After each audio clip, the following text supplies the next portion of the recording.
Next ratio is net profit ratio.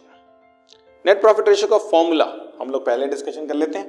Net profit ratio is equal to net profit divide by net sale into 100। So simple.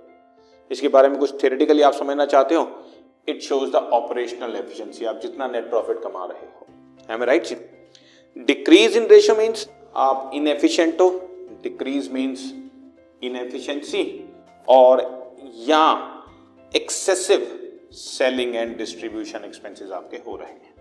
Office and administrative भी हो सकते हैं, ज्यादातर selling and distribution की वजह से होता है। और अगर इंक्रीज है तो हम बेटर परफॉर्मेंस शो कर रहे हैं। ठीक है, पिछले साल के कंपैरिजन में नेट प्रॉफिट ज्यादा हो रहा है तो दो वजहें हो सकती हैं कि हमने ज्यादा प्रॉफिट मार्जिन पे गुड्स बेचे हैं या हमने ज्यादा गुड्स बेचे हैं जिसकी वजह से अमाउंट ज्यादा नजर आ रहा है। सेकंड पार्ट ज्यादा अच्छा होता है। ज्यादा मार्जिन पे बेचना भी सोसाइटी के लिए ठीक नहीं है, उससे कहीं ना कहीं सोसाइटी में एक नेगेटिव सेंस आती है, तो वो भी ठीक नहीं है। इसलिए ज्यादा क्वांटम जब हम सेल करते हैं और उसकी वजह से नेट प्रॉफिट कमाते हैं और उसकी वजह से हम अपने सारे एक्सपेंसेस को कवर अप करने के बाद भी अपने इक्विटी शेयरहोल्डर्स को लॉट दे सकते हैं, तो वो कंपनी अच्छी मानी जाती है। इसीलिए कंपनी की परफॉर्मेंस को नेट प्रॉफिट, या ऐसा कहें कि इसी नेट प्रॉफिट में से टैक्स और इंटरेस्ट और डिविडेंड वगैरह माइनस करने के बाद इक्विटी शेयरहोल्डर्स को देने के लिए कितना बचा है, इसके लिए जब हम अर्निंग पर शेयर कैलकुलेट करते हैं तो ये नेट प्रॉफिट आपका बहुत अच्छा वाइटल रोल प्ले करता है।